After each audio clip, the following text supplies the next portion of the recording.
യേശു കർത്താവ് പിശാചിനെ പുറത്താക്കുമ്പോൾ മുഹമ്മദ് നബി പിശാച് ബാധിച്ചവനായി സുബോധം നഷ്ടപ്പെട്ടവനായി കിടന്നത് ചില ഇസ്ലാമിക ചരിത്ര ഗ്രന്ഥങ്ങളിൽ നമുക്ക് വായിക്കുവാനായിട്ട് സാധിക്കും.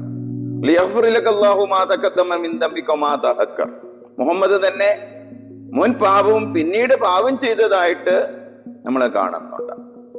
പാപം ഓരോ ദിവസവും അദ്ദേഹം 70 പ്രാവശ്യം പൊറുക്കലിനെ തേടുന്നതായിട്ടാണ് ഖുർആനിലും മറ്റ് ഇസ്ലാമിക ചരിത്ര രേഖകളിൽ നമുക്ക് കാണാനായിട്ട് കഴിയുന്നത്. ഒരിക്കലും അള്ളാഹു മുഹമ്മദിന്റെ കയ്യാൽ ഒരൊറ്റ അത്ഭുതമോ അടയാളമോ ചെയ്യിച്ചില്ല. ഇങ്ങനെയുള്ള ആവശ്യത്തിന് മുമ്പിൽ നിന്ന് അള്ളാഹു മലക്ക് അതിവിദഗ്ധമായി ഒഴിഞ്ഞു മാറുന്ന സംഭവങ്ങള് നമുക്ക് ഖുർആൻ വായിച്ചാൽ വളരെ വ്യക്തമായിട്ട് മനസ്സിലാക്കുകയും ചെയ്യുന്നുണ്ട്. അതിന്റെ പുറമെ മദ്യപാനിയായ മുഹമ്മദ് മദ്യപിക്കുന്നു എന്നും കൂടെയാണ് പറയുന്നത്. മദ്യപിച്ച് ഈ യുദ്ധത്തിന് പോയി, വിട്ടുകൊണ്ട് പല പല്ലുകളും പോയതായിട്ട് തന്നെ നമുക്ക് ഹദീസുകളില് കാണുവാനായിട്ട് കഴിയുന്നു. പിശാച് ബാധിതനായ ഒരു മുഹമ്മദ്, അതിന്റെ പുറമെ മദ്യപാനിയായി സുബോധമില്ലാതെ ഇരിക്കുന്ന ഒരു മുഹമ്മദിനെ നമുക്ക് കാണുന്നു. എം അക്ബർ തന്നെ മുഹമ്മദ് മദ്യപിച്ചിരുന്നു എന്നുള്ളതായ കാര്യങ്ങൾ വളരെ വ്യക്തമായിട്ട് തന്റെ ഒരു പ്രസംഗത്തിൽ പറയുന്നതായിട്ട് കാണുന്നു.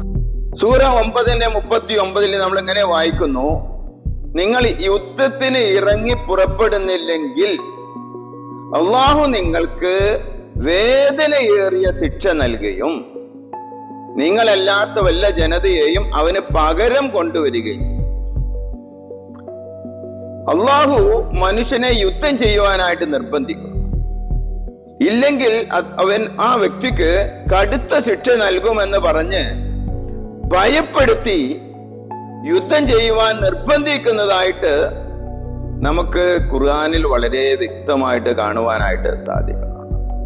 ഇസ്ലാമിന് വാസ്തവത്തില് 2 മുഖങ്ങളുണ്ട്, 2 കാലഘട്ടങ്ങളുണ്ട്. ഒന്ന് മക്ക കാലഘട്ടം എന്ന് പറയും. ഈ മക്ക കാലഘട്ടം 13 വർഷമാണ്. രണ്ടാമത്തെ കാലഘട്ടം മദീന കാലഘട്ടം, അത് 10 വർഷം. അങ്ങനെ 23 വർഷക്കാലമാണ് ഇസ്ലാമിന്റെ കാലം എന്ന് പറയുന്നത്. 2 വ്യത്യസ്തമായ രീതിയിലാണ്. അബൂ ഹുറൈറ നിവേദന, റസൂല് പറഞ്ഞു, ജൂതന്മാരോട് ക്രിസ്ത്യാനികളോട് നിങ്ങൾ സലാം കൊണ്ട് ആരംഭിക്കരുത്. അവരെ നിങ്ങൾ വഴിയിൽ വെച്ച് കണ്ടുമുട്ടിയാൽ അവരോട് പ്രയാസം പ്രകടിപ്പിക്കണം. സഹീൽ മുസ്ലിം വാള്യം 3 ഭാഗം 39 ഹദീസ് നമ്പർ 13.